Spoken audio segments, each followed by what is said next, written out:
Assalamualaikum warahmatullahi wabarakatuh.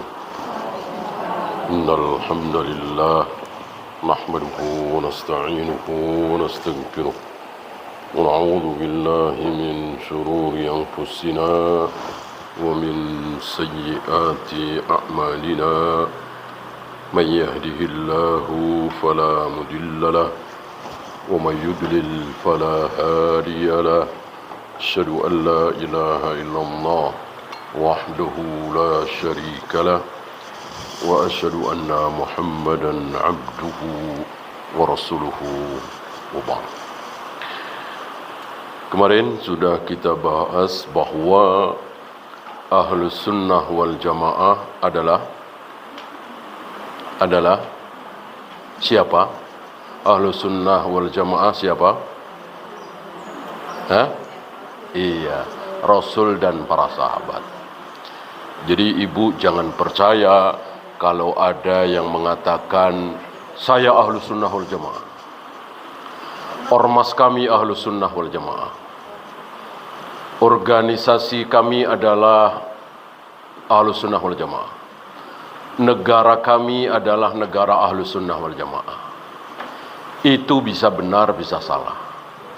Yang pasti benar Ahlus Sunnah wal Jamaah adalah Rasulullah dan para sahabat. Mau kita jadi Ahlus Sunnah wal Jamaah? Caranya mudah. Ikuti Rasul dan para sahabat. Jangan ngikutin ormas ini, ormas itu, negara ini, negara itu, kiai ini, kiai itu, madhab ini, madhab itu. Jangan. Karena apa? Itu bisa benar, bisa salah. Sekarang kan lagi musimnya klaim di mana-mana. Mengklaim dirinya keturunan Nabi, mengklaim dirinya suci, mengklaim dirinya yang paling benar. Yang paling benar, yang pasti benar hanya Rasulullah dan para sahabat.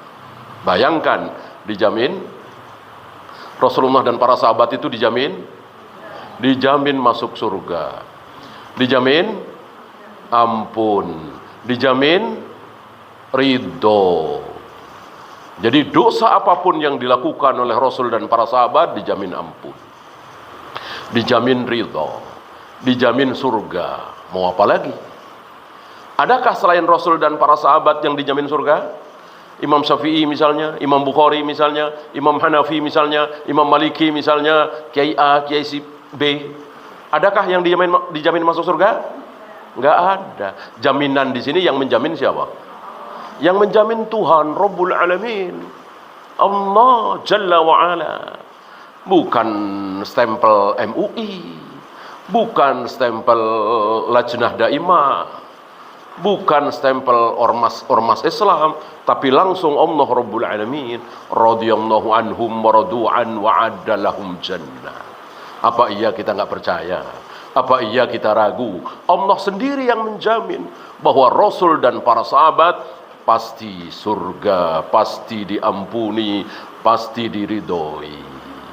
Bagaimana orang-orang seperti ini kita tidak ikuti? Malah kita ngikutin yang nggak jelas. Nggak jelas. Tokoh-tokoh kita ini nggak jelas. Artinya bisa masuk surga, bisa masuk neraka, nggak jelas kan? Kalau Rasul dan para sahabat sudah jelas sejelas-jelasnya, gamblang segamblang-gamblangnya, tidak ada keraguan sedikit pun. Ragu kafir. Secara teori udah ketemu siapa Ahlus Sunnah wal Jamaah, yaitu Rasul dan para sahabat.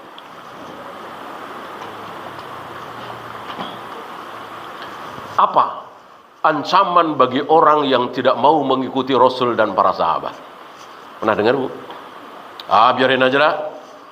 Rasul mau tahlilan mau enggak, sahabat mau tahlilan mau enggak, pokoknya aku mau tahlilan. Kan isinya baik. Zikir, subhanallah, alhamdulillah, baca Al-Quran, ada sedekah makanan. Rasul mau lakukan apa tidak, sahabat mau lakukan apa, biarin aja. Yang penting ini baik. Ya. Rasul mau ngadain maulid Nabi atau tidak, biarin aja. Saya mau maulid Nabi. Ya, Rasul dan para sahabat nggak pernah kunut subuh, biarin aja kunut subuh baik ini. Ya, Rasul dan para sahabat nggak pernah ulang tahun, biarin aja. Saya mau ulang tahun, kan ulang tahun isinya baik.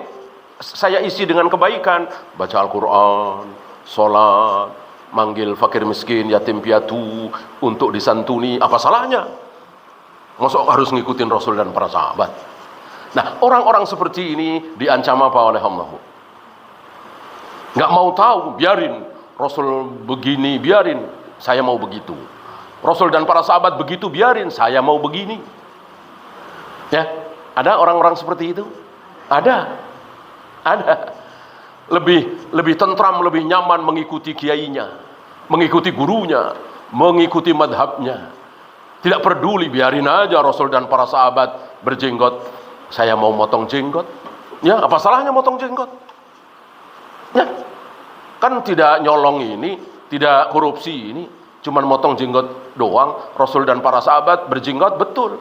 Rasul nyuruh berjenggot, betul. Waqful liha, jazzus syawarib, haliful yahud, halifun nasara.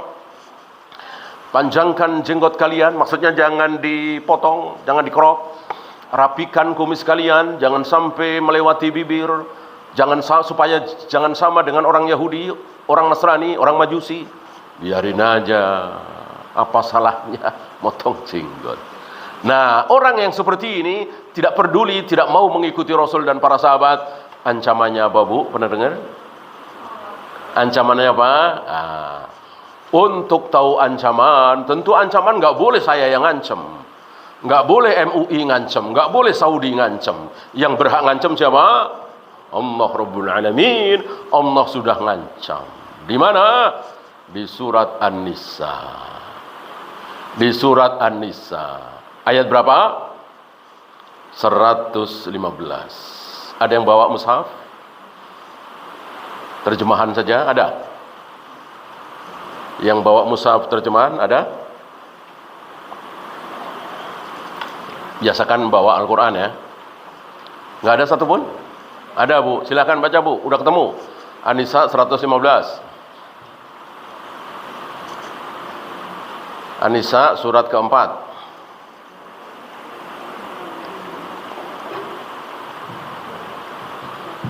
Sudah ketemu?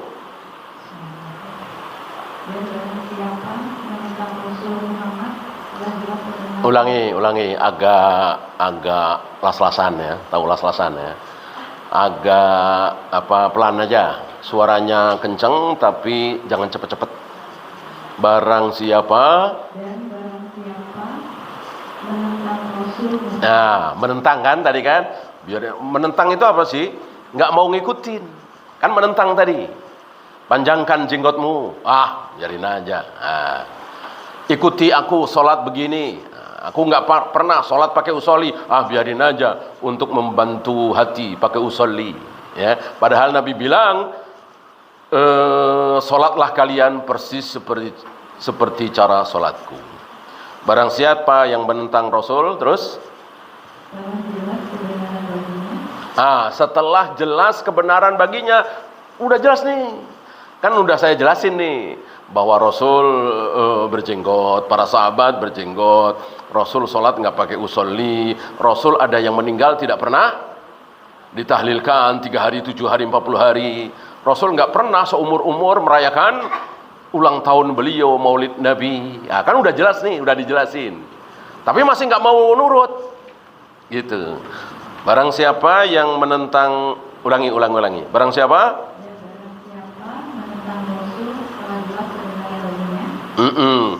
Setelah jelas kebenaran baginya, udah jelas kayak tadi kan, udah tahu lah, tapi masih nggak mau ngikutin, gitu. Kemudian, dan mengikuti jalan yang bukan jalan orang-orang mukmin. Nah, dia tidak mau mengikuti jalannya orang-orang mukmin. Ada orang mukmin begini nih, dia nggak mau. Kira-kira orang mukmin ini mukmin mana? Mukmin Indonesia, mukmin kan banyak, jutaan, mungkin miliaran ya. Mukmin mana nih? Indonesia, Malaysia, Saudi, Mesir, mukmin mana nih? Dia tidak mau mengikuti jalannya orang-orang mukmin. Mukmin mana nih? Nah, ini harus ketemu dulu nih. Kalau nggak ketemu ntar gontok-gontokan. Oh, mukmin Saudi kata orang Saudi. Oh enggak, mukmin Mesir kata orang Mesir. Enggak, mukmin Indonesia kata orang Indonesia. Bahkan Indonesia pun rebutan, enggak, itu mukmin Jawa sebetulnya. Enggak juga, Padang itu. Ya kan? Ya kita harus ketemu dulu nih mukmin mana ini. Ya? Ayo cari dulu, kalau belum ketemu jangan terusin. Jadi salah paham. Ayo. Coba berpikir sebentar, ini mukmin mana nih? Mukmin kan banyak dan cara beribadahnya beda-beda. Ibu yang sering ke Masjidil Haram tentu tahu, orang Afrika sholat begini nih, Mesir begini nih, Indonesia begini nih. Beda-beda, ya. Walaupun perbedaan itu nggak terlalu banyak, tapi ada perbedaan lah. Mukmin mana nih?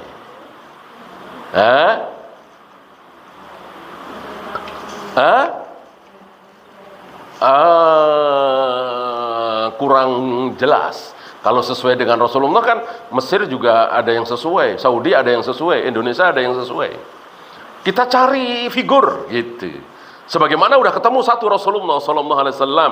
Nah, sekarang nih mukmin siapa nih? Iya, orang-orang mukmin ketika ayat ini turun. Ketika ayat ini turun, sudah adakah kaum muslimin Indonesia? Sudah adakah kaum muslimin Mesir? Sudah adakah kaum muslimin Yaman, Malaysia, Saudi? Belum. Ya kalau Mesir, negara Mesir sudah ada, Indonesia aja nggak tahu dah. Sudah ada apa belum? Ya, Malaysia, ya kalau nama seperti Libanon, Palestina kan belum ada di zaman Nabi. Nama-nama Palestina, Libanon, Beirut, ya adanya kan Syam. Di zaman Nabi namanya Syam. Gitu. Irak ada, Kufah ada, Basrah ada. Ya, kata-kata Palestina, Yordan belum ada, Syria belum ada. Adanya Syam. Syam meliputi Palestina, Libanon, Damaskus, Syria, ini Syam. Ibu kota Romawi waktu itu yang akhirnya direbut oleh pasukan Nabi sallallahu alaihi wasallam. Yang ketika ayat ini turun, kaum muslimin, kaum mukminin adalah para sahabat, nggak ada yang lain, nggak ada yang lain. Tabiin aja nggak ada. Ketika ayat ini turun, sudah adakah tabiin? Nggak ada. Tabiin apalagi? A'immatul arba'ah, imam yang 4, Hanafi, Maliki, Syafi'i, Hambali. Sudah adakah ketika ayat ini turun? Belum. Imam-imam ahlul hadis, Bukhari, Muslim, Abu Daud, Nasai, Tirmidzi, Ibnu Majah, belum ada. Ketika ayat ini turun, Muslim satu-satunya adalah apa tadi? Sahabat. Nggak ada kalau bukan sahabat. Nah, maka diperjelas di sini agar lebih gamblang. Barang siapa yang tidak mau mengikuti Rasulullah setelah jelas ilmu baginya, dan dia tidak mau mengikuti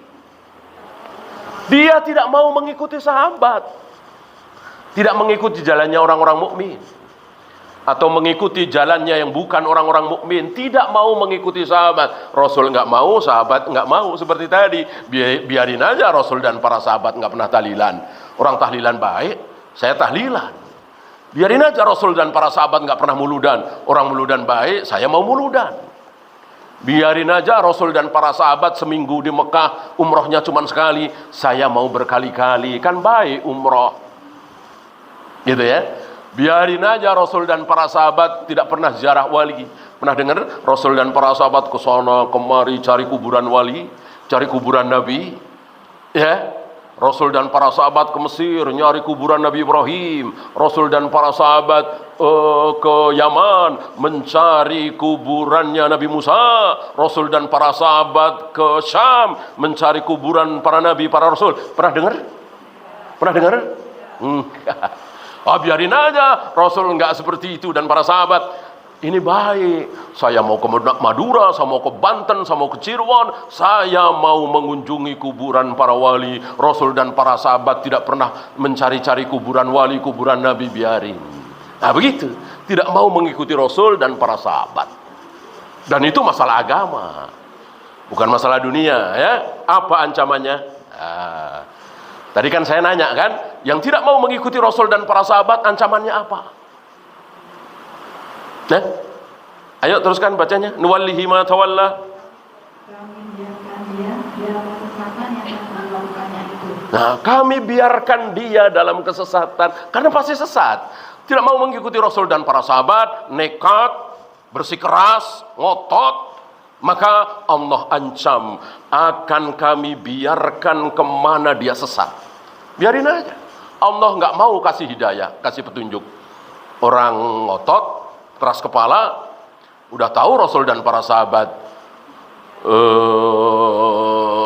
tidak pernah ulang tahun. Ya, ini ngotot ulang tahun diisi dengan baca Al-Quran, tasbih, tahmid. Nah, begitu kira-kira. Nggak peduli dengan Rasul dan para sahabat, nggak mau tahu dengan ajaran Rasul dan para sahabat. Dikiranya kalau baca Al-Quran pasti benar. Dikiranya kalau tasbih, tahmid pasti benar. Ya, lupa kalau hukum asal ibadah apa kemarin? Haram. Hukum asal ibadah itu haram. Sudah kita bahas kemarin. Ya, ini ancaman pertama, akan kami biarkan mereka sesat. Nuwallihi ma tawalla, kami palingkan kemana dia mau berpaling. Kami biarkan dia sesat. Itu ancaman pertama di dunia. Ancaman kedua? Dan akan kami masukkan dia ke dalam neraka jahanam. Inna lillahi wa inna ilaihi rajiun. Ibu dengar ancaman kedua apa tadi? Wa nuslihi jahannam, akan kami masukkan ke dalam jahanam. Mengerikan sekali ini.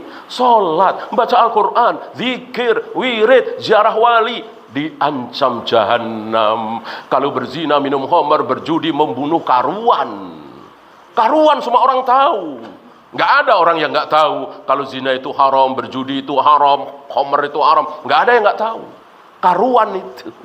Ya kan? Artinya udah nekat. Ini ibadah, ini sholat, ini zikir, ini muludan, ini tahlilan, semuanya ibadah. Tapi wanuslihi jahannam, kami masukkan dia ke dalam jahannam. Wasa'at masira, itu seburuk-buruk tempat kembali jahannam itu. Ngeri apa tidak, Bu? Ngeri apa tidak, Bu? Ngeri ini. Kalau sampai nggak tahu, nggak paham, ngeri. Mosok ibadah diancam jahanam, dan yang ngancam Allah. Bukan Abu Bakar, Umar, Imam Syafi'i, Imam Bukhari, Allah Rabbul Alamin. Yang mengancam masuk ke jahanam itu Allah Rabbul Alamin. Siapa yang diancam? Kita yang beribadah, tapi ibadahnya tidak mencontoh Rasul dan para sahabat. Hati-hati. Hati-hati. Maka wajib bagi ibu mulai hari ini belajar. Belajar apa? Belajar tentang Rasul dan para sahabat. Setiap kali ibu beribadah, entah baca Al-Quran, entah sholat, entah saum, entah tawaf, entah sa'i, pokoknya yang ibadah mahdoh, kemarin sudah kita bahas. Harus ada pertanyaan dari ibu, ini Rasul dan para sahabat melakukan apa tidak? Dan ibu harus punya jawaban. Kalau ibu tidak punya jawaban, dikiranya ini dilakukan oleh Rasul dan para sahabat, padahal tidak, gigit jari kita, rugi kita, udah capek-capek ibadah capek, lelah, tapi akhirnya masuk neraka. Amilatun nasibah tasla naran hamiyah. Sudah beribadah bersusah payah, akhirnya masuk neraka yang menyala-nyala. Innalillahi wa inna ilaihi rajiun. Jangan sampai ya. Di sini loh ada yang senang sekali. Ada yang senang sekali dengan keadaan ini. Siapa, Bu? Senang sekali.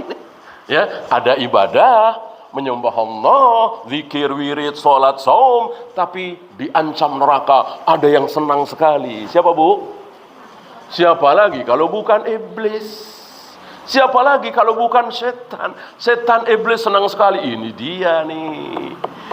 Ini dia nih. Aku tipu manusia. Kata iblis. Kalau iblis ngajak manusia berzina, minum khamar, berjudi, nipu enggak? Enggak. Orang sadar tahu. para pelacur, para pezina, para penjudi, para pemabuk. Tahu nggak kalau itu haram, dosa? Ini kita bicara kaum muslimin ya. Kalau orang kafir nggak usah kita bahas lah.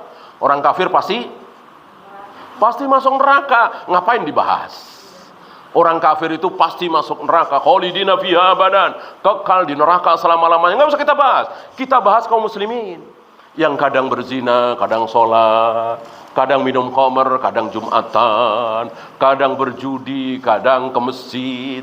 Kaum muslimin kan begitu banyak, ya kan?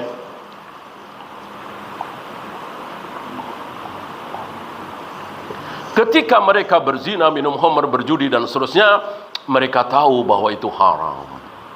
Maka tinggal nunggu waktu untuk bertaubat. Ibu bisa tanyakanlah. Mungkin ibu punya teman atau tetangga atau saudara yang masih mabuk, masih suka main judi, bahkan mungkin ada yang pelacur, barangkali tanya, kamu mau begini sampai kapan? Apa mungkinkah menjawab sampai mati? Nggak mungkin. Kapan kamu mau tobat? Kamu sudah kepala 4, hampir 50 tahun.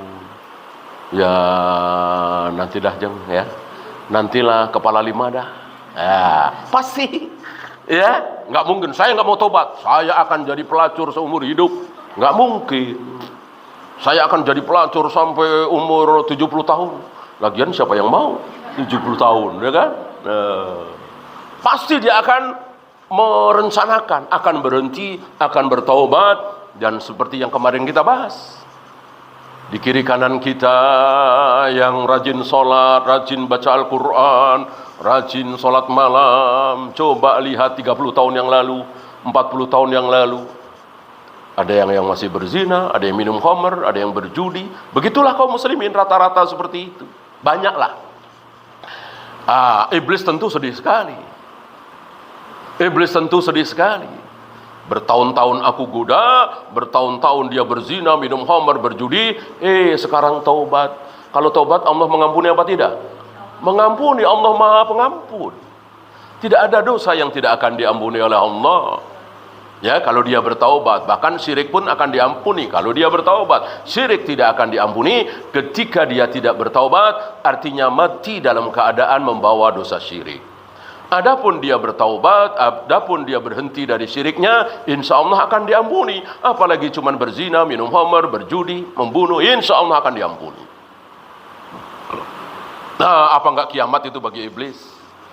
Bertahun-tahun aku goda, dosanya menggunung. Sekarang diampuni oleh Allah. Kayak apa itu gondoknya si iblis? Kesalnya si iblis. Nah, ini ada dosa yang pelakunya itu nggak sadar kalau itu dosa. Gimana mau bertobat? Gimana mau bertobat? Orang nggak ngerasa salah. Disuruh tobat, marah. Coba ibu deketin kiai-kiai yang tahlilan mulu dan, Pak Kiai kapan mau tobat Pak Kiai? Tahlilan mulu. Kalau nggak marah, bisa dikepret ibu. Iya kan? Orang nggak merasa salah, enak aja. Dasar Wahabi, begitu. Ujung-ujungnya begitu. Nggak punya hujah, nggak udah dalil, gampang dah. Wahabi dah, udah selesai. Ya, kan nggak punya hujah sama sekali. Coba mau pakai dalil apa? Masa lebih pintar dari Rasul dan para sahabat? Lebih benar dari Rasul dan para sahabat? Lebih berilmu dari Rasul dan para sahabat? Sementara Rasul dan para sahabat dijamin apa tadi Bu? Dijamin ampun, dijamin ridho, dijamin surga. Tiba-tiba kita merasa lebih hebat dari Rasul dan para sahabat. Rasul dan para sahabat nggak pernah muludan, nggak ada tahlilan. Kita dengan bangganya muludan tahlilan. Innalillahi. Ya, dan mengerikan sekali ancaman ini. Wa nuslihi jahannam, akan aku masukkan ke dalam jahannam. Mengerikan sekali. Ya.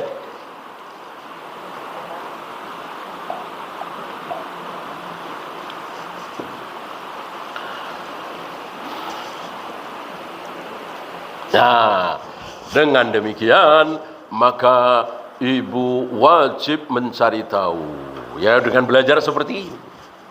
Tapi ya belajarnya yang mencerahkan. Jangan belajar lalu nggak apa-apa, semuanya punya dalilnya, semuanya punya dasarnya. Yang mana dalilnya? Mana dalil maulid? Mana dalil muludan? Mana dalil tahlilan? Ya, enggak ada. Mana dalil mengazankan mayat yang mau dikubur di telinga kanan, qomat di telinga kiri? Mana? Yang ada hadis mengazankan bayi, itu pun didoifkan oleh beberapa imam termasuk Syekh Albani. Hadisnya ada, tapi doif itu udah tingkat tinggi lah ya. Kita yang jelas-jelas saja dulu ya. Kita kan orang awam nih, udah yang jelas-jelas dulu. Ada hadisnya, ada dalilnya. Orang mati diazani, dikomati, nggak ada sama sekali. Rasul dan para sahabat tidak pernah mencontohkan sama sekali. Lalu dengan seenaknya kita melakukannya dengan dalih, apa salahnya? Ini kan baik, azan mosok jelek, mosok azan terancam neraka? Betul terancam neraka, ini sudah kita bahas ya. Nah, dan ibu jangan salah paham dengan mengatakan seperti kata mereka ya, kalau apa-apa mengikuti Rasul dan para sahabat, dikit-dikit mengikuti Rasul dan para sahabat, harus mengikuti Rasul dan para sahabat, berarti azan pakai pengeras suara? Nggak boleh dong. Rasul dan para sahabat nggak pernah pakai pengeras suara. Ayo jawabnya apa? Ayo jawabnya apa? Katanya harus ngikutin Rasul dan para sahabat, dikit-dikit harus Rasul dan para sahabat. Emang Rasul dan para sahabat azan pakai pengeras suara? Berarti sekarang azan pakai pengeras suara nggak boleh dong. Ayo jawabnya apa? Jangan-jangan manggut-manggut? Iya juga ya. Berarti karena syubhat. Nggak boleh seperti itu. Kita harus berilmu. Ya. Rasul dan Rasul menyuruh Bilal, tidak menyuruh. Rasul menyuruh Bilal, Ibnu Umi Maktum, Abu Mahdurah. Itu ada 3 muadzin ya. 2 di Madinah, 1 di Masjidil Haram, Mekah. Abu Mahdurah. Kenapa Rasul tidak menyuruh Abu Bakar misalnya, tidak menyuruh Utsman misalnya, tidak menyuruh Abu Hurairah misalnya? Kenapa yang disuruh adalah Bilal, Ibnu Umi Maktum, Abu Mahdurah? Kenapa? Pernah dengar? Karena Bilal, Abu Mahdurah, Ibnu Umi Maktum terkenal suaranya lantang.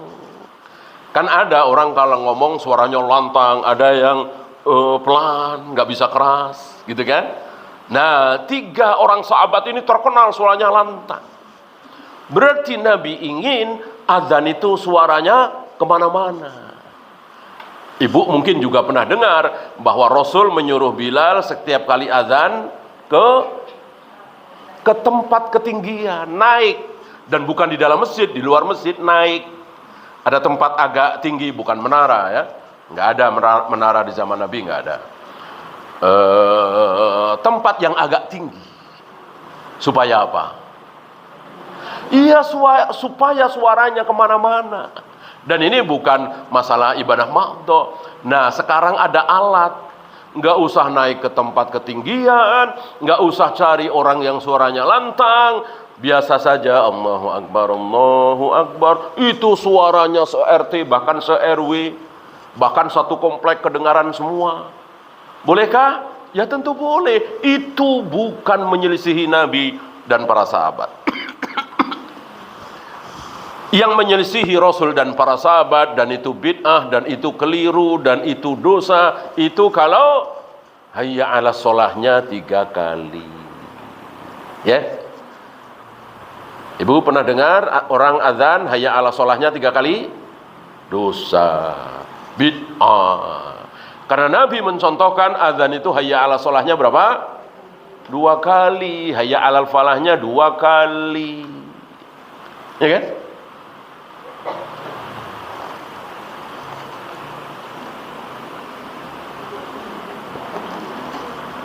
Maka dengan memakai pengeras suara tidak salah. Betul-betul tidak salah. Karena itu bukan bagian dari ibadah mahdoh. Kan baru kemarin kita bahas. Ibadah ada dua apa saja? Mahdoh dan ghairu mahdoh. Coba sebutkan contoh yang mahdoh. Sholat. Iya, baca Al-Quran. Apalagi?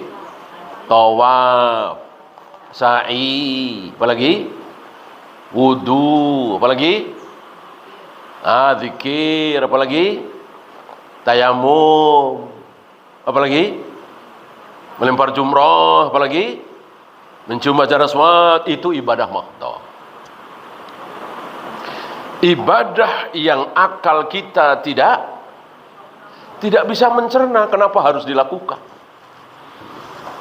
Akal profesor doktor manapun, kiai haji manapun, bahkan akalnya Imam Syafi'i nggak bisa menjawab kenapa jumroh harus dilempar-lempar, kenapa hajar aswad harus dicium, kenapa subuh 2 rakaat, kenapa salam ke kanan, ke kiri, dan seterusnya.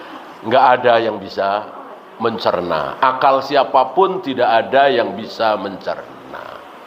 Itu ibadah mahdhah. Ya. Beda dengan ibadah apa tadi? Ghairu mahdhah, akal bisa mencerna. Apa misalnya? Kemarin? Ya, bekerja cari nafkah kan ibadah juga. Ibadah ghairu mahdhah. Apalagi selain bekerja? Cari nafkah? Sedekah, apalagi? Senyum, apalagi? Nikah, dan seterusnya, berbakti kepada orang tua. Ini ibadah ghairu mahdhah, akal bisa mencerna. Kenapa harus senyum? Kenapa harus cari nafkah? Kenapa harus nikah? Kenapa harus sedekah dan seterusnya? Manfaat sedekah dan seterusnya, akal kita bisa mencerna. Beda dengan melempar jumroh tadi, mencium hajar aswad tadi, dan seterusnya. Akal tidak bisa mencerna. Itu cara membedakan antara mahdhah dengan ghairu mahdhah. Cara pertama. Caranya ada berapa kemarin, Bu? Diingat-ingat. Ada 3. Tadi cara pertama. Cara kedua? Iya, yang mahdhah hanya dilakukan oleh kaum muslimin, nggak mungkin dilakukan oleh orang Buddha, Hindu, Konghucu, Yahudi, dan Nasrani. Nggak mungkin. Orang Hindu tawaf, orang Buddha melempar jumroh, orang Konghucu azan, qomat, nggak mungkin. Karena itu semua ibadah mahdhah hanya dilakukan oleh kaum muslimin. Beda dengan apa tadi? Ghairu mahdhah. Ada orang Yahudi sedekah? Ada. Orang Buddha berbakti kepada orang tua? Ada? Banyak. Orang Konghucu cari nafkah? Ya hampir semuanya. Karena itu ibadah ghairu mahdhah. Muslim dan non-muslim melakukan. Muslim dan kafir melakukan. Itu cara kedua untuk membedakan mana mahdhah, mana ghairu mahdhah. Cara ketiga? Untuk ibadah mahdhah nggak ada manfaatnya. Di dunia ini nggak ada manfaatnya. Rugi malah iya. Ibu pernah habis melempar jumroh dapat manfaat? Apa manfaatnya? Capek iya. Habis baca Al-Quran manfaatnya apa? Badan jadi seger gitu. Wajah jadi glowing gitu. Habis baca Al-Quran jadi glowing. Habis melempar jumroh, habis mencium hajar aswad, gatal-gatal hilang gitu, nggak ada. Manfaatnya nanti di akhirat. Kalau toh ada manfaat, itu bukan tujuan. Karena ibu puasa Daud, akhirnya jadi langsing. Itu bukan tujuan, bukan manfaat tujuan. Kalau ibu jadikan langsing sebagai tujuan utama, sah nggak puasanya? Nggak sah. Allah nggak terima. Allah mau ibu sholat, ibu saum, ibu baca Al-Quran, itu semata-mata cari pahala, mengharap ridha Allah. Tidak boleh tujuan utamanya adalah sehat, rezeki, disayang suami, apalagi? Nggak boleh. Tujuan utama harus karena Allah, pahala, surga, selamat dari neraka, selamat dari azab kubur. Itu tujuan utama ibadah mahdhah. Beda dengan ghairu mahdhah. Walaupun manfaatnya nanti di akhirat juga ada, di dunia juga kelihatan. Apakah ibu bisa melihat manfaat dari sedekah ibu? Bisa. Si anak ini nggak bisa ikut ulangan karena belum melunasi SPP. Ibu bantu bayarin SPP-nya, sedekah. Si anak ini langsung bisa dapat kartu ujian. Langsung kan? Si fulan megap-megap, nggak ditangani oleh rumah sakit karena nggak ada yang jamin. Ibu jamin. Posito nih 50 juta misalnya. Langsung ditangani oleh rumah sakit. Langsung kelihatan manfaatnya kan? Karena itu ghairu mahdh. Selain di akhirat juga ada manfaat, di dunia juga kelihatan manfaatnya. Cari nafkah, nikah, sedekah, senyum, silaturahim, berbakti kepada orang tua, terlihat langsung manfaatnya di dunia. Walaupun nanti di akhirat juga ada manfaatnya. Nah, yang harus mencontoh Rasul dan para sahabat yang mana, Bu? Iya, yang mana? Kan ada ustadz yang begini, ente bilang bid'ah, harus mencontoh Rasul dan para sahabat, senyum ente bid'ah. Gitu. Kenapa? Karena senyum ibadah.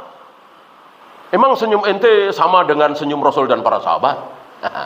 Ini si ustadz nggak paham ibadah mahdoh ghairu mahdoh.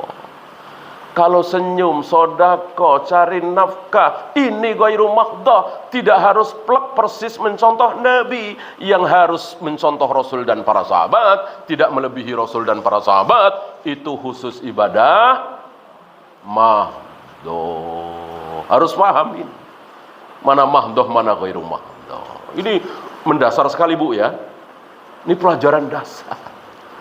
Tapi karena memang tidak diajarkan dari TK, dari SD, dari SMP, ya sampai bahkan kuliah, yang mendasar ini banyak yang tidak tahu. Bahkan kadang ustadz ngomong aneh, ibadah kok haram. Maksud hukum asal ibadah kok haram? Padahal ustadz merasa aneh. Ya, ada aneh lagi, larang tahlilan, larang muludan. Emang Rasul ngelarang? Ini pun aneh sekali. Mana larangan Allah dan Rasulnya untuk tahlilan, muludan, ngadanin mayat? Mana larangannya? Mana larangannya? Gimana, Bu, jawabnya, Bu? Mana sih larangan tahlilan, muludan? Mana sih? Di Al-Quran dan hadis ada nggak larangan tahlilan, muludan? Ya? Ayo. Hah? Iya, kenapa nggak sekalian bilang mana larangan sholat subuh 3 rakaat? Ada larangan sholat subuh 3 rakaat? Mana larangan sebelum sholat id azan dulu, qomat dulu? Mana larangannya? Mana larangannya sebelum taraweh azan dulu, qomat dulu? Mana larangannya? Mana larangan qobliyah subuh berjamaah? Ya, mana larangannya? Udah, daripada sendiri-sendiri qobliyah subuh berjamaah, nanti subuhnya berjamaah juga. Ya. Mana larangan? Kalau nunggu larangan rusak. Agama ibadah madhoh ini jadi rusak kalau nunggu larangan. Nggak ada larangannya dan itu haram padahal nggak dilarang. Kenapa? Ayo kembali pada pelajaran awal tadi. Iya, karena hukum asal ibadah adalah dilarang, haram. Jadi sholat ini dilarang, saum ini dilarang, dilarang. Kecuali yang dicontohkan oleh Rasul dan para sahabat. Rasul dan para sahabat, azan dan qomat itu khusus sholat 5 waktu. Di luar 5 waktu tidak ada azan dan qomat. Walaupun beliau nggak ngelarang, jangan kalian adzan dan qomat untuk di luar 5 waktu, nggak ada, nggak perlu larangan seperti itu. Cukup dengan contoh dari Rasul dan para sahabat bahwa yang ada adzan dan iqamah itu khusus sholat 5 waktu. Paham, Bu, ya? Nah, setidaknya ibu punya benteng lah. Setidaknya ibu bisa jawab, walaupun dalam hati nggak perlulah jawaban mulut. Yang penting ibu selamat aja. Ibu nggak usah berhayal mimpi, oh Ustadz ini harus sadar nih, Ustadz ini harus paham nih, Ustadz ini harus terima penjelasan. Nggak usah. Yang penting ibu selamat dari subhat si ustadz itu. Karena hari ini luar biasa ustadz, kiai, haji bawa subhat. Ya, yang bisa bicara dengan semut lah, yang bisa mendatangkan angin lah, yang katanya bisa merintah-merintah sama malaikat. Itu luar biasa hari ini. Maka bentengi kita, jangan sampai kita terpedaya. Dan itu memang sabda Nabi alaihi salatu wassalam, bahwa nanti di akhir zaman kesesatan subhat akan luar biasa. Bahkan hari ini belum ada apa-apanya, Bu. Hari ini belum ada apa-apanya. Nanti akan tiba satu masa, entah tahun berapa, apa 2100, apa 2200, akan ada apa? Ada orang rambutnya keriting, dan ini sabda Nabi ya. Ada orang rambutnya keriting, badannya gempal, ya, dan dia mengaku aku Tuhan, dan banyak yang percaya, disembah. Mengerikan sekali ini. Ya, sekarang nggak kebayang, mosok sih rambutnya keriting, badannya gempal, ngaku Tuhan, banyak yang nyembah. Ya, siapa Bu namanya? Ada. Mosok kita ragu dengan sabda Nabi alaihi salatu wassalam? Nanti, hari ini belum ada apa-apanya. Walaupun hari ini luar biasa kesesatan dibanding 100 tahun yang lalu, dibanding 200 tahun yang lalu, dibanding 400 tahun yang lalu, dibanding 1000 tahun yang lalu. Makin kesini, makin mendekati kiamat, semakin buruk apa semakin baik? Makin mendekati kiamat, semakin buruk, bukan semakin baik. La ya'ti 'alan nasi zamanun, tidak datang satu zaman kepada manusia kecuali zaman itu pasti lebih buruk dari sebelumnya. Lebih buruk dari sebelumnya. Tapi ini sekup internasional, Bu ya. Sekup dunia. Bukan sekup nasional. Bukan sekup kabupaten. Apalagi kecamatan. Ya, artinya begini. Komplek kita ini sekarang dakwahnya, agamanya, sholat berjamaahnya, masjidnya lebih baik daripada 20 tahun yang lalu. Mungkinkah? Mungkinkah? Mungkin. Karena yang pasti lebih buruk itu mendunia. Bukan komplek kita. Maka ya global istilahnya ya. Komplek kita, bahkan negara kita. Negara kita hari ini lebih banyak yang mengamalkan sunnah, lebih banyak yang pada keluar berbondong-bondong dari perusahaan bank ribawi, judi asuransi, kan membaik itu. Masjid-masjid sekarang makmur, sholat berjamaah, nggak kayak dulu, zuhur dan asar dikunci, misalnya. Mungkinkah? Mungkin. Karena yang pasti lebih buruk itu global. Mendunia, internasional. Oleh karena itu, ya udah, kita urusi kampung kita saja. Kita urusi komplek kita saja. Gimana supaya di komplek ini pengajian tambah makmur, sholat berjamaah tambah banyak, bid'ah semakin sedikit, yang syirik-syirik, yang jimat-jimat, yang keris-keris, kuburan keramat tambah sedikit. Syukur-syukur hilang. Itu kan keburukan yang luar biasa, syirik kan? Itu bisa.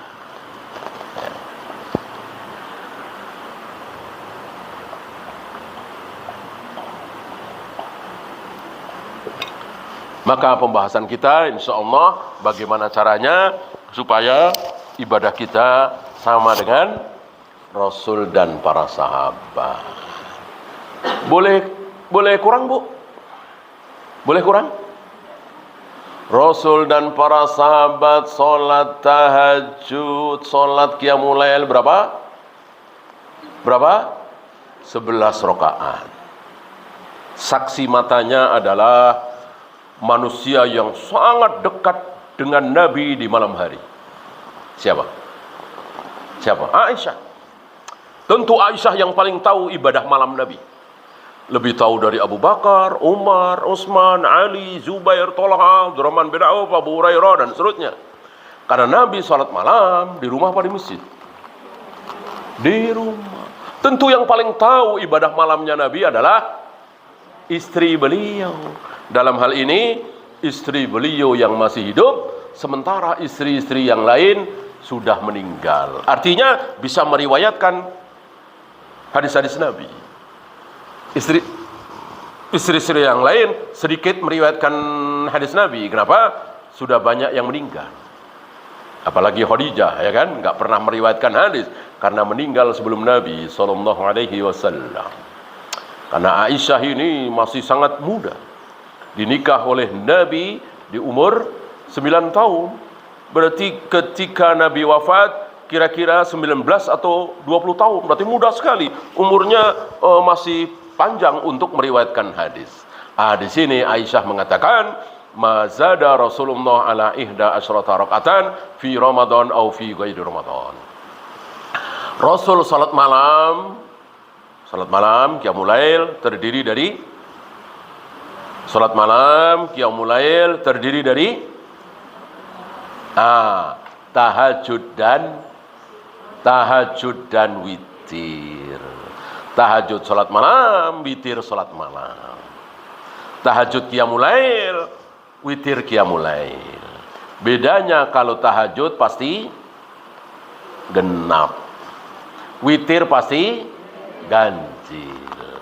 Tahajud harus tidur dulu, witir tidak. Boleh tidur dulu, boleh sebelum tidur. Ya. Nah, Aisyah mengatakan mazara Rasulullah ala ihda asyrata raka'atan fi Ramadan atau fi ghairi Ramadan. Rasul salat malam qiyamul lail tahajud plus witir tidak pernah lebih dari 11. Dan ucapan Aisyah ini didengar oleh Abu Hurairah, didengar oleh Umar, didengar oleh Abdullah bin Amr bin As, didengar oleh para sahabat dan seluruh sahabat diam. Enggak ada yang membantah. Ya, Rasul dan para sahabat qiyamul lail 11 rakaat. Nah, ibu qiyamul lail cuman 7 rakaat. 6 tahajud, 1 witir. Kurang kan? Boleh apa tidak? Boleh. Berarti kurang boleh. Bahkan cuman 3 rakaat, 2 tahajud, 1 witir. Bahkan karena kesiangan, bangun sudah 10 menit sebelum adzan subuh, belum gosok gigi, belum wudu. Setelah wudu lihat adzan subuh kurang 3 menit. Ibu qiyamul lail cuman 1 rakaat. Boleh apa tidak? Boleh. Sholat witir. Udah dapat sunnahnya. Padahal cuman 1 rakaat. Itu pernah dilakukan oleh Muawiyah dan dipuji oleh Ibnu Abbas. Padahal melakukannya di masjid setelah sholat isya.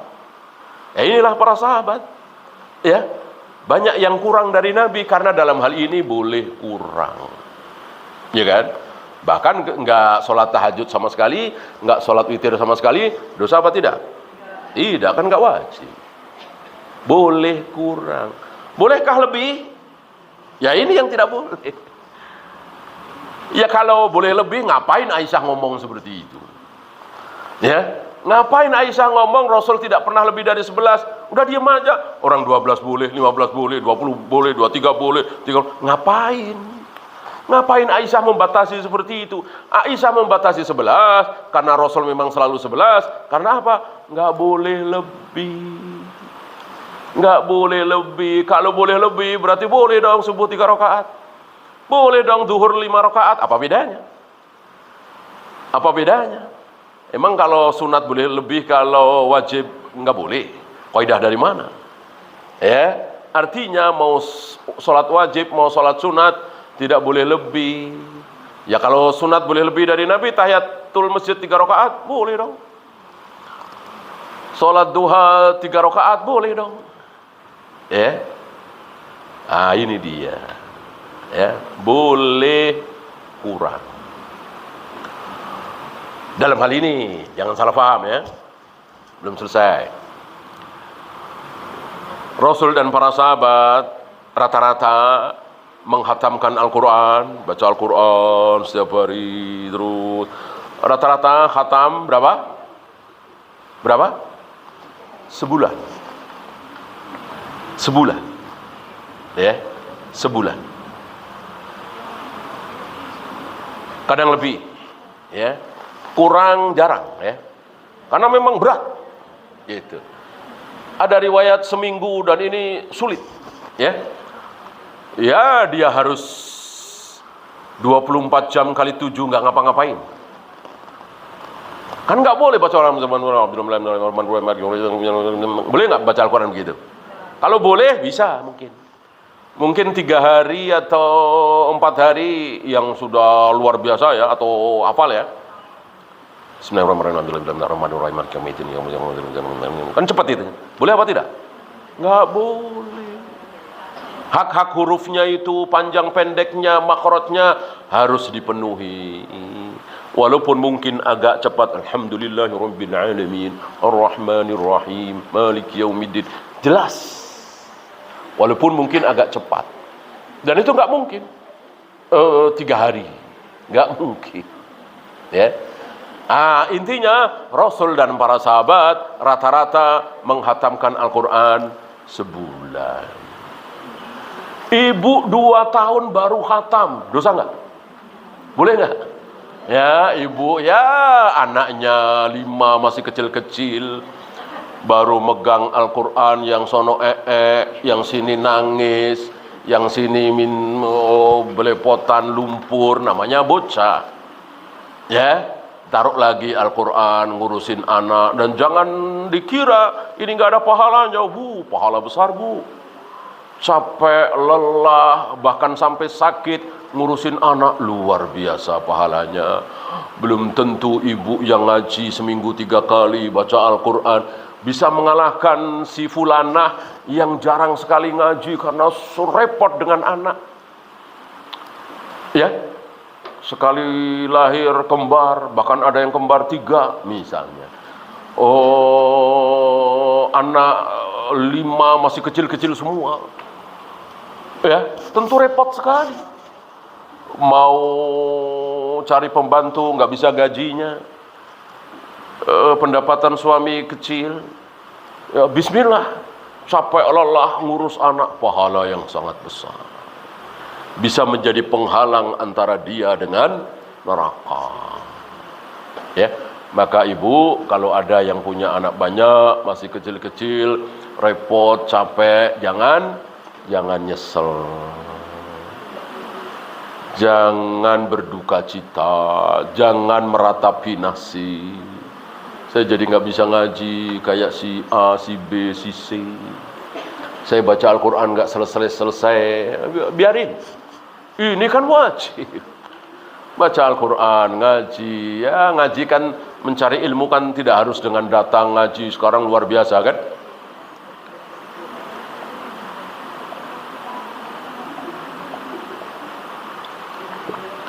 Apalagi ibu nggak mau capek, lalu membatasi diri.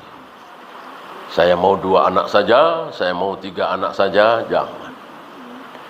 Jangan. Rasulullah maunya apa, Bu?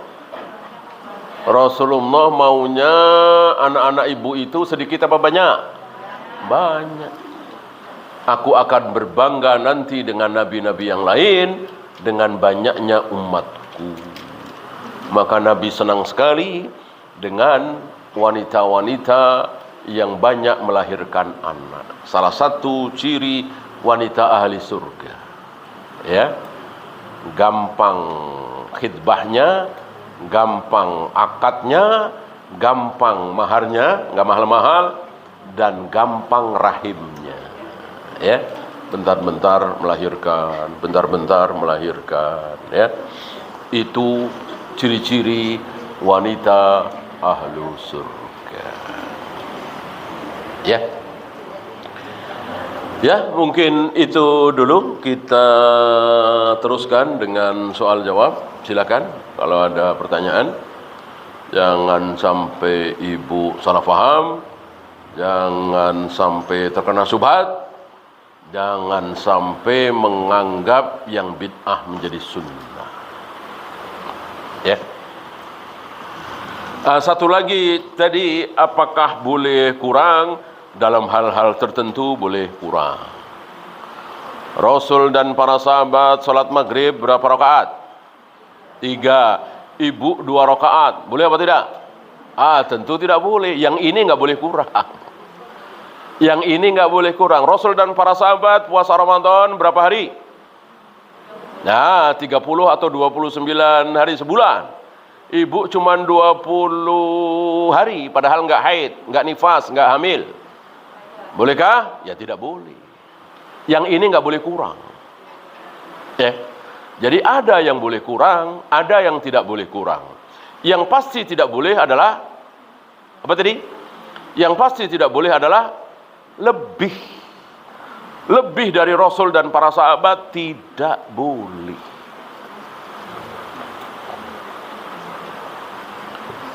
Subhanallah, subhanallah, subhanallah, subhanallah, subhanallah, subhanallah. Habis sholat wajib berapa kali, Bu? 33. Ibu iseng-iseng 40 dah sekali-sekali. Ya. Dapat pahala apa dosa kira-kira? Dosa, lebih dosa.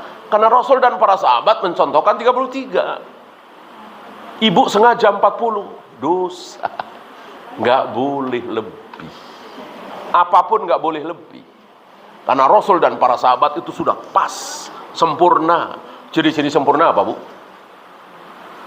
Ciri-ciri sempurna itu apa? Udah sempurna nih. Bangunan ini udah sempurna nih. Hotel ini sudah sempurna nih. Mobil ini sudah sempurna nih dari pabriknya. Nggak boleh? Nggak boleh ditambah-tambah. Kalau boleh ditambah, nggak sempurna namanya. Beberapa hari sebelum Nabi wafat, turun ayat terakhir bunyinya. Bahasa Indonesia saja. Pada hari ini. Pada hari ini Islam telah aku sempurnakan. Ya, al-yauma akmaltu lakum dinakum. Pada hari ini Islam telah aku sempurnakan. Berarti ketika Nabi wafat, Islam sudah sempurna. Bolehkah ditambah-tambah? Nggak boleh. Kalau dulu Nabi tidak tahlilan, sekarang kita boleh tahlilan. Kalau dulu Rasul tidak muludan, sekarang kita boleh muludan. Berarti dulu zaman Nabi Islam belum sempurna. Berani mengatakan Islam belum sempurna di zaman Nabi? Kufur kita, kafir kita. Maka ketika Nabi wafat, ajaran Islam sudah sempurna, nggak boleh ditambah-tambah. Bahkan kalau nggak salah kemarin kita bahas, walaupun nambahnya itu dikit sekali. Apa? Suara kecupan saat mencium Hajar Aswad, kan dikit sekali itu. Para ulama mengatakan dosa bid'ah, padahal dikit doang. Kenapa? Rasul dan para sahabat tidak pernah mencium Hajar Aswad dengan suara kecupan. Ya. Maka cukup bagi ibu ngikutin Rasul dan para sahabat, menempelkan bibir ibu atau pipi ibu ke Hajar Aswad, itu pun kalau bisa. Kalau nggak bisa terlalu padat, jangan memaksakan. Ya, walaupun tambahan itu sedikit sekali.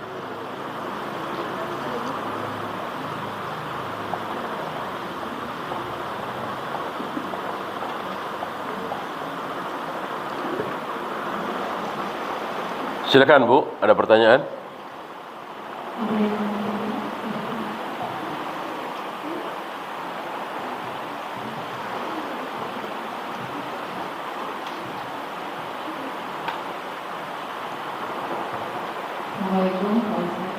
Assalamualaikum warahmatullahi wabarakatuh. Mengenai apa? Tahlilan, ya. Bedakan antara tahlil dengan tahlilan.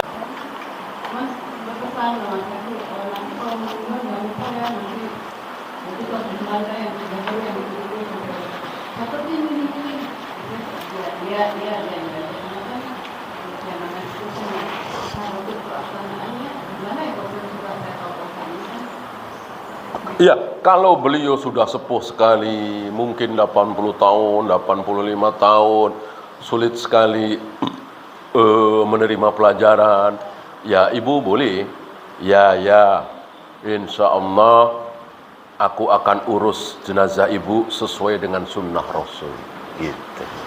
Sesuai dengan sunnah Rasul tahlilan apa enggak? Ya enggak lah. Gitu. Tapi kalau ibu, ya kan banyak ya orang yang apa ya, masih bisa menerima pelajaran. Ya belum tua-tua amat, mungkin 64, 63 atau bahkan di bawah 60. Senang diskusi, terbuka. Ya ada baiknya. Ada baiknya. Ibu tahu hukum tahlilan begini begini. Ya sebisa ibu lah untuk menjelaskan kepada orang tua. Ya, ada lihat keadaan orang tua seperti apa. Apa bisa menerima pelajaran atau tidak. Yang jelas ketika beliau sudah wafat, jangan pernah mentahlilkannya. Ya. Lakukan seperti yang dilakukan oleh Rasul dan para sahabat. Apa yang dilakukan oleh Rasul dan para sahabat terhadap mayat? Ada berapa? Cuman ada 4. Nggak ada yang kelima, nggak ada yang keenam, dan seterusnya. Apa 4 itu? Dimandikan. Habis itu? Dikafani. Habis itu? Disolati. Terakhir, dimakamkan. Adakah yang kelima, keenam, ketujuh? Nggak ada. Kalau pulang, ada tahlilan 3 hari, 7 hari, dan seterusnya, ya lebih dari 4. Atau tidak ada tahlilan, tapi takziah 3 malam berturut-turut, ceramah, ini pun sama. Nggak ada. Rasul dan para sahabat nggak pernah mengadakan seperti itu. Ya, udah selesai. Selesai penguburan, selesai. Nggak ada apa-apa lagi. Ya, nah, jangan sampai ada kumpul-kumpul. Bahkan para sahabat mengatakan al-istima'u 'indal mayyit kunna na'uduha niyaha. Berkumpul-kumpul setelah mayat dikubur, kami para sahabat sepakat bahwa itu adalah ratapan jahiliyah. Maka jangan ada kumpul-kumpul. Ya kecuali keluarga Kalimantan belum pulang, nunggu tiket misalnya, itu nggak masalah. Ada yang dari luar negeri, ya sampai seminggu, 2 minggu di rumah itu, nggak masalah. Yang penting jangan ada ritual. Wallahu a'lam. Baca Al-Quran dan seterusnya ya seperti biasa. Ya kita kan setiap hari baca Al-Quran. Nggak usah nunggu ada kematian. Wallahu a'lam. Ada lagi?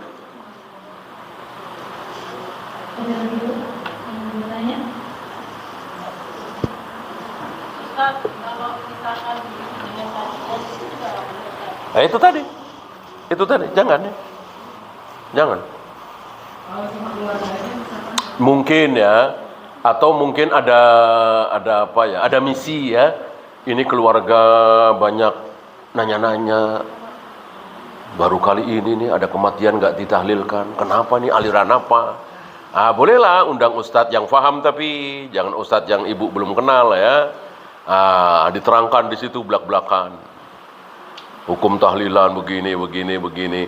Agar keluarga yang masih awam ini jadi tahu, dapat pencerahan lah. Gitu. Minimal ya banyaklah kaum muslimin yang nggak tahlilan gitu. Jangan sampai mereka mengapa baru ini nih ada kematian nggak ada tahlilan nih, baru ini keluarga ini doang nih. Jangan sampai. Banyak yang nggak tahlilan, ribuan, mungkin jutaan. Ya kalau di Saudi, di Mesir nggak ada yang tahlilan. Kan 3 hari, 7 hari, 40 hari itu adanya cuma di Indonesia doang. Iya. Maksud ada kebenaran Islam adanya cuma di Indonesia doang. Aneh. Ya. Bahkan kalau ibu tahu, mungkin ibu dapat itu videonya ya. Itu ada kitab lama itu. Tulisan Kiai Haji Soleh Darat Semarang. Beliau itu guru dari Imam Hasan Hasyim Asy'ari dan lain-lain. Itu menulis kitab bahwa salah satu kemungkaran dalam kematian itu adalah tahlilan. Ada di situ. Dan itu kitab-kitab mereka itu. Mereka faham. Karena memang nggak ada contoh dari Rasul dan para sahabat.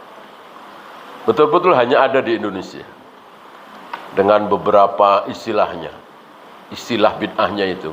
Ada nyusur tanah, ada tahlilan, ada sedekah bumi, ada bancaan, ada macam-macam istilahnya. Dari istilahnya sudah membuktikan bahwa itu bid'ah. Nggak ada istilah bakunya bahasa Al-Quran dan Sunnah. Beda dengan Idul Fitri, Idul Adha, istilahnya jelas bahasa Arab, bahasa Al-Quran dan Sunnah. Ciri-ciri bid'ah seperti itu. Wallahu a'lam. Ada lagi?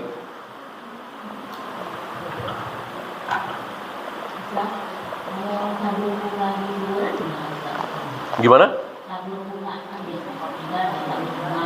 Kalau tidak salah waktu itu kita bahas ya kemarin ya. Jadi mereka ini salah faham dengan perbuatan Nabi.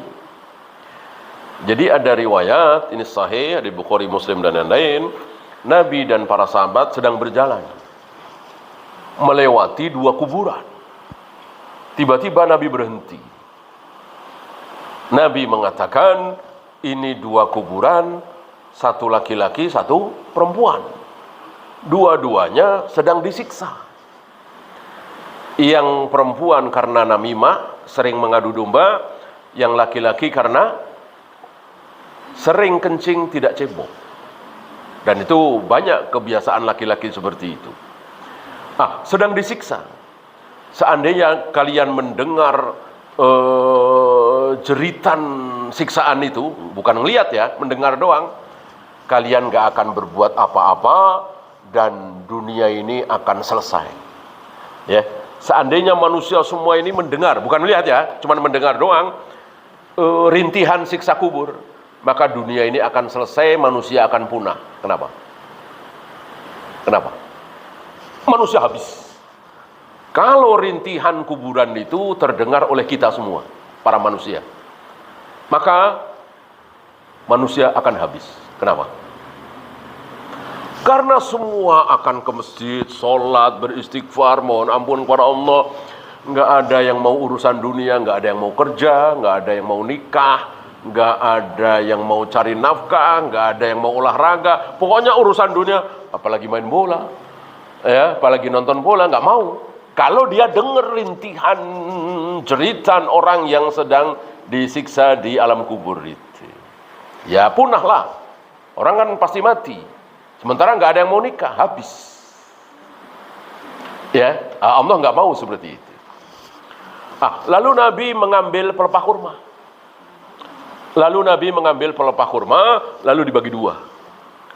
Yang satu taruh di sini, yang satu taruh di sini. Kan dua kuburan.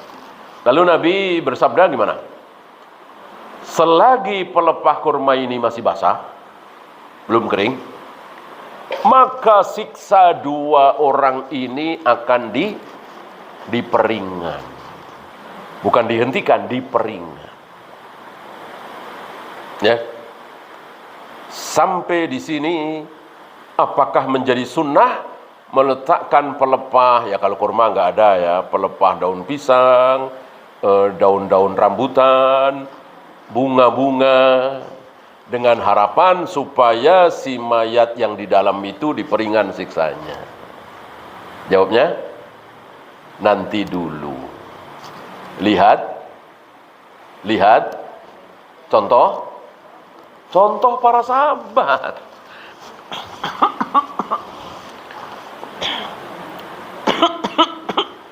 Karena yang paling faham terhadap sunnah Nabi siapa? Sahabat. Yang paling semangat pertama kali melaksanakan sunnah Nabi siapa? Sahabat. Jika ini sunnah Nabi, sunnah berpahala, tentu para sahabat akan berlomba meletakkan daun-daun basah, pelepah kurma di atas kuburan famili mereka masing-masing. Apa ayahnya, apa ibunya, apa neneknya, apa kakeknya. Nggak ada satupun, nggak ada riwayat. Berarti para sahabat faham perbuatan tadi adalah bukan sunnah, tapi mukjizat. Mukjizat Nabi SAW, tangan beliau yang mulia bisa meringankan siksa kubur dua itu. Adapun tangan Abu Bakar, tangan Umar, tangan Abu Hurairah, enggak. Apalagi tangan kita. Maka itu bukan sunnah. Maka dari awal kan saya selalu Rasul dan para sahabat, Rasul dan para sahabat, Rasul dan para, bukan Rasul doang. Bukan cuman Rasul. Ya, kenapa? Karena para sahabat yang paling tahu. Imam Syafi'i belum lahir, Abu Hanifah belum lahir, Imam Malik belum lahir, Bukhari belum lahir. Para sahabat sudah berjihad, sudah sholat berjamaah di belakang Nabi, sudah siap mati demi Allah dan Rasulnya. Ya, maka perbuatan para sahabat menjadi patokan. Maka keluar kaidah laukana khairan lasabakuna ilaihi. Kalau sebuah ibadah mahdoh itu pasti benar, pasti baik, maka pasti sudah dilakukan oleh para sahabat. Pasti, nggak mungkin nggak. Kalau sholat duha itu berpahala, benar, pasti sudah dilakukan oleh para sahabat. Dilakukan apa enggak? Iya. Yang pertama kali sholat duha setelah Nabi adalah para sahabat. Kalau sholat berjamaah tepat waktu, jamaah pertama itu baik, benar, tentu sudah dilakukan oleh para sahabat. Dilakukan? Iya. Yang pertama kali sholat berjamaah di muka bumi ini adalah para sahabat. Kalau maulid Nabi itu baik, benar, berpahala, tentu sudah dilakukan oleh para sahabat. Dilakukan apa enggak para sahabat? Para sahabat maulid Nabi? Enggak. Kalau sholat duha, iya. Sholat berjamaah 5 waktu di masjid, berjamaah awal, bukan jamaah kedua, jamaah ketiga, jamaah keempat. Iya.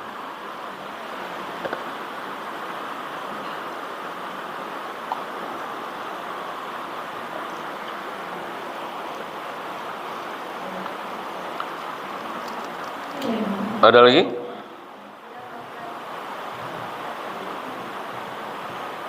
Assalamualaikum warahmatullahi wabarakatuh.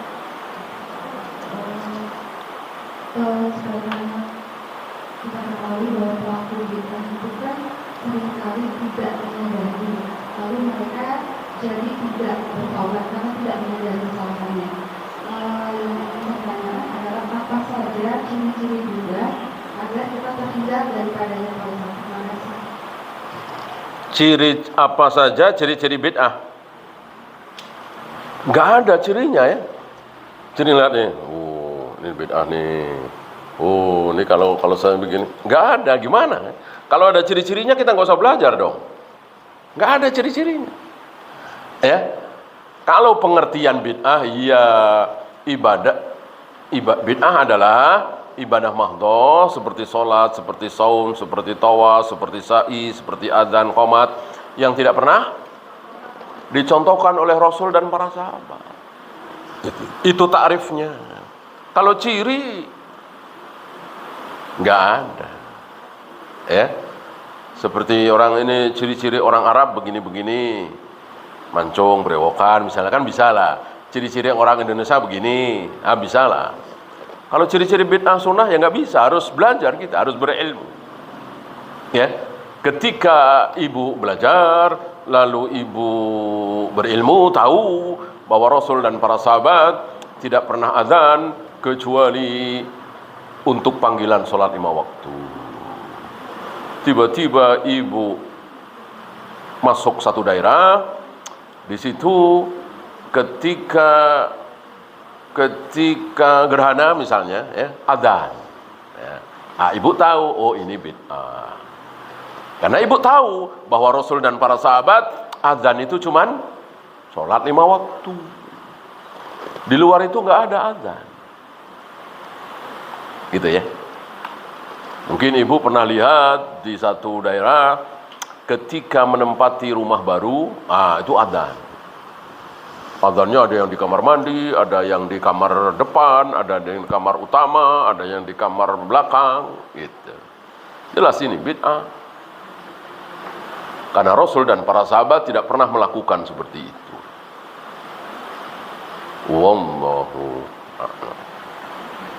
Ada yang mau bertanya lagi? Ini Apa? Musik bukan bid'ah, ya. Maksiat. Ya, kan dosa itu ada dua. Dosa itu ada dua. Apa dan apa? Syubhat dan syahwat. Musik, rokok, homer, judi. Ini bukan syubhat, bukan bid'ah, tapi syahwat. Ya. Artinya dilarang oleh Allah dan Rasulnya, tapi kita banyak yang nekat. Gitu ya. Musik itu boleh dalam dua keadaan. Apa dan apa?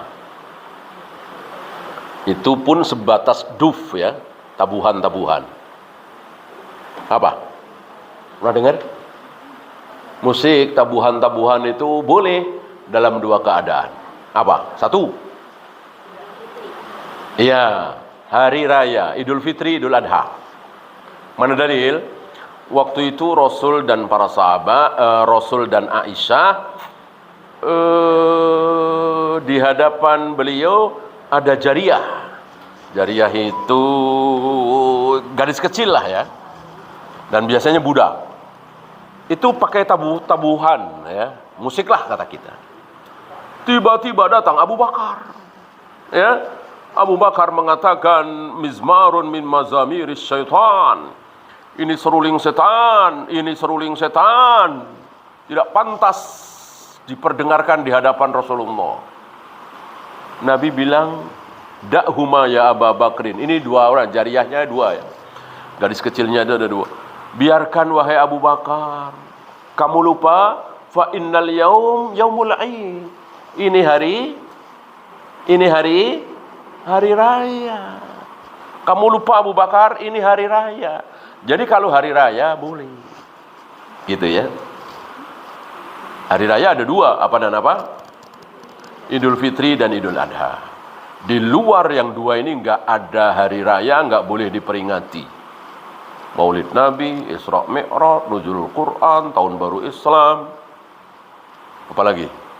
Itu yang sifatnya Islami ya, tapi bid'ah. Yang sifatnya nasional, yang sifatnya internasional, nggak boleh. Pokoknya memperingati sebuah hari itu boleh cuman dua. Apa dan apa tadi? Idul Fitri dan Idul Adha.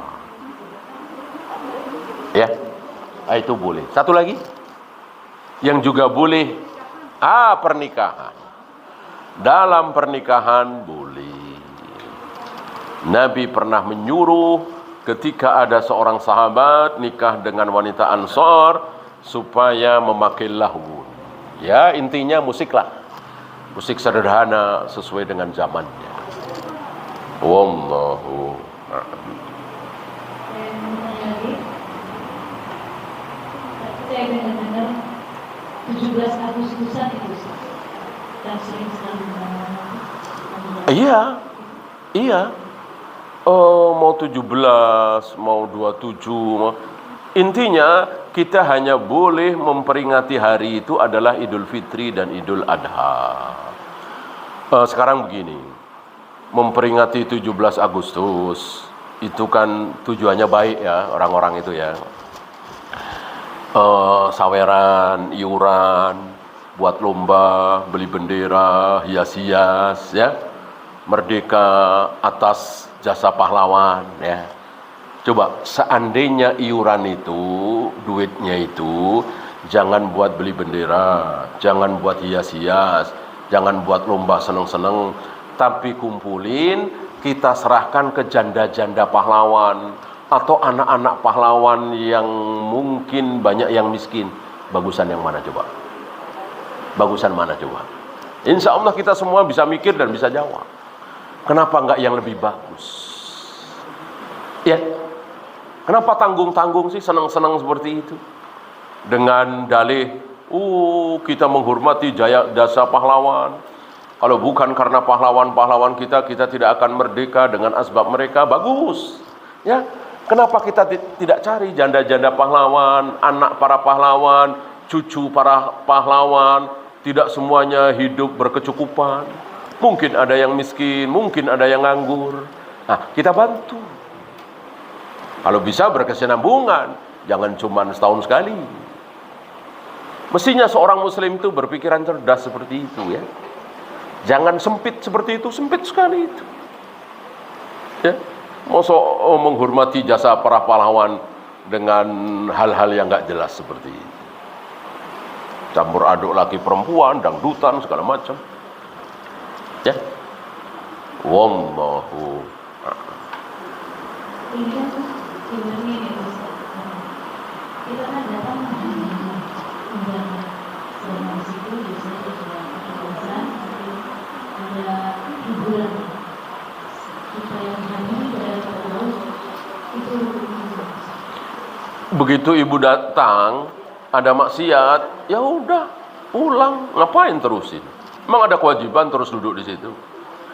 Datang, kok ada dangdutan, penyanyi perempuan nggak senonoh, nggak menutup aurat, joget-joget, apalagi ada bapak-bapaknya, ya udah pulang.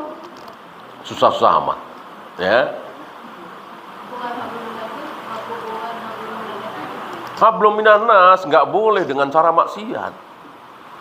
Hablum minan nas untuk hal yang halal, ya. Gotong royong, nolong orang, ya. Masa joget-joget atas nama hablum minan nas. Laki perempuan campur aduk atas nama hablum minan nas. Pakai keris, pakai jimat atas nama hablum minan nas. Ya. Hablum minan nas bagus sekali, tapi tidak boleh dengan cara maksiat. Ya. Ada yang mau bertanya lagi? Tuh, yang di belakang. Jangan tuh, ya. Masih ada satu lagi deh, masih ada satu kesempatan untuk bertanya. Ada?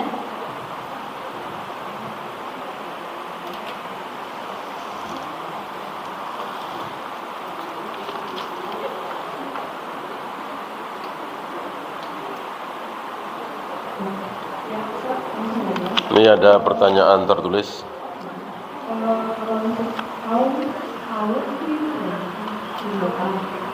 Haul. Haul itu ada beberapa pengertian. Zakat ada haul. Kemudian peringatan-peringatan juga ada haul. Haul itu artinya apa sih? Setahun. Setahun itu namanya haul. Yang ibu tanyakan yang mana? Ada hubungannya dengan zakat?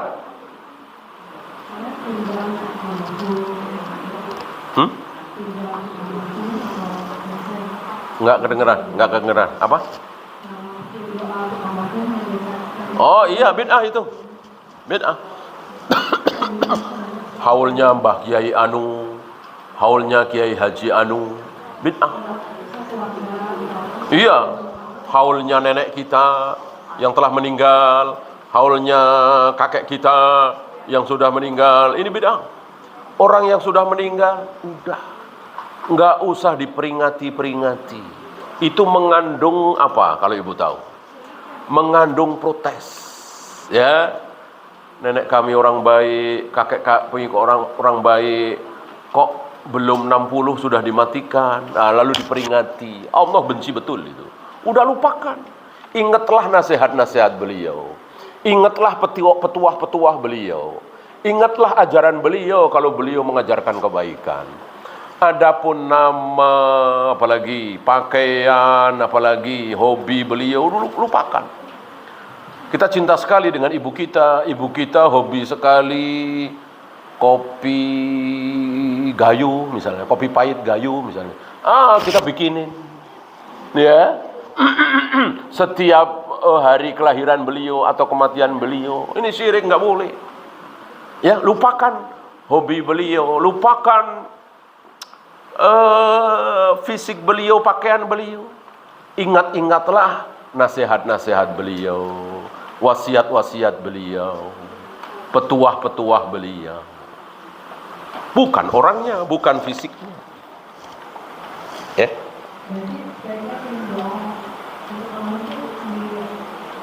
Oh iya, jangan nunggu haul lah. Mosok mendoakan nunggu haul, nunggu setahun, bakhil amat. Doakan setiap hari.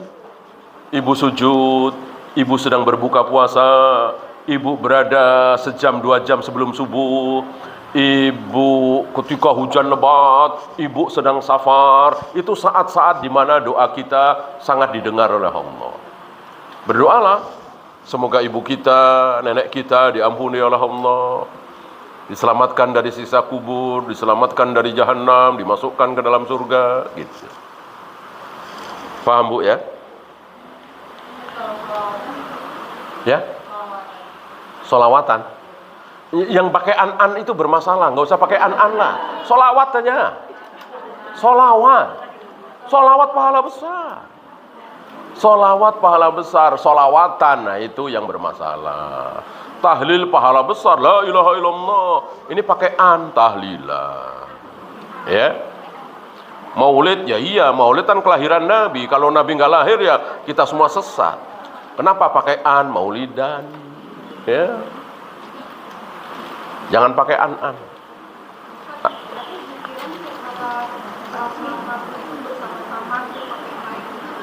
Bid'ah. Rasul dan para sahabat tidak pernah mencontohkan. Rasul mencontohkan di awal-awal. Karena Rasulullah mau mengajari. Rasul itu mengajari ibadah sambil ibadah. Rasul mengajarkan zikir wirid sambil zikir wirid. Rasul mengajarkan sholat sambil sholat. Maka di awal-awal diwajibkannya sholat 5 waktu, beliau kadang baca doa iftitah keras. Biar para makmum dengar lalu menghafal. Baca ruku, baca sujud keras, didengar oleh Aisyah supaya pada tahu. Termasuk zikir setelah sholat 5 waktu pernah keras supaya pada tahu bahwa isi zikir itu begini. Setelah pada tahu, maka Rasul kembali ke akhir-akhir surat Al-A'raf itu. Wadhkur rabbaka fi nafsika tadarruan wa khifatan wa dunal jahri minal qaul. Berzikirlah dengan menyebut nama Allah dengan suara lirih. Wa dunal jahri minal qaul, bukan suara jahar, bukan suara keras. Ya. Masih ada? Silakan.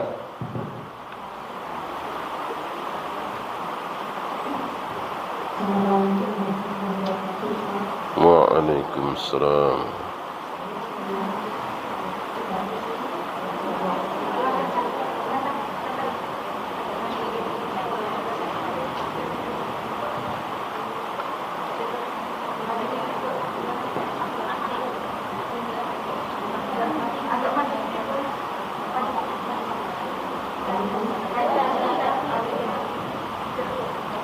Ustaz yang mau ditanyakan, kenapa di akhir yang menuju kiamat itu situasi dan kondisi itu banyak sekali hubungan dengan baik manusianya maupun seperti matahari biasanya pinus itu kemana yaitu malam sampai 1 hari. Nah, bagaimana situasi itu yang mengingatkan saya apa maksud Allah melakukan itu semua. Akhirnya seperti kalau ada yang berubah, manusia itu semakin perbuatannya itu kemaksiatan, semuanya itu benar-benar kelihatan akhir zaman gitu. Itu aja. Nggak tahu Bu, nggak tahu. Itu kehendak Allah ya. Itu maunya Allah seperti, ya Allah kok begitu sih? Ya. Coba kalau Adam nggak usah diusir dari surga ya Allah. Kan kita semua lahir di surga enak. Kenapa mesti diusir segala sih ya Allah? Boleh nggak nanya begitu? Kenapa babi haram sih ya Allah? Ya? Kenapa zina itu haram kan mau sama mau, nggak ada yang dirugikan. Ya Allah, kenapa mesti ngelempar jumroh sih? Ngapain sih? Kenapa Hajar Aswad mesti dicium-cium? Nggak boleh. Kalau pertanyaan kenapa nggak ada yang tahu. Allah rahasiakan. Itu maunya Allah. Allah menghendaki bahwa az-zamanu kas-sawm. Bahwa zaman waktu itu seperti cambuk. Semakin ke ujung semakin kecil. Semakin hari kiamat semakin buruk. Dan nanti menjelang kiamat Nggak ada satupun manusia di muka bumi ini yang menyebut nama Allah. Boro-boro istighfar, subhanallah, alhamdulillah, boro-boro baca Al-Fatihah, boro-boro sholat, menyebut Allah saja sudah nggak ada. Itu mendekati hari kiamat. Itu seburuk-buruk manusia. Sirarun nas. Ya. Nah, ketika itu maka Allah perintahkan malaikat untuk meniup sangkakala. Mati semua, hancur semua. Bahkan bukan cuma manusia, jin, setan, malaikat, semuanya mati. Hanya Allah satu-satunya yang masih hidup. Dan itu semua kehendak Allah. Kita tidak tahu maksud kehendak Allah. Wallahu. Habis ya? Kita akhiri. Subhanakallahumma bihamdika asyhadu an la ilaha illa anta astaghfiruka wa atubu ilaik. Assalamualaikum warahmatullahi wabarakatuh.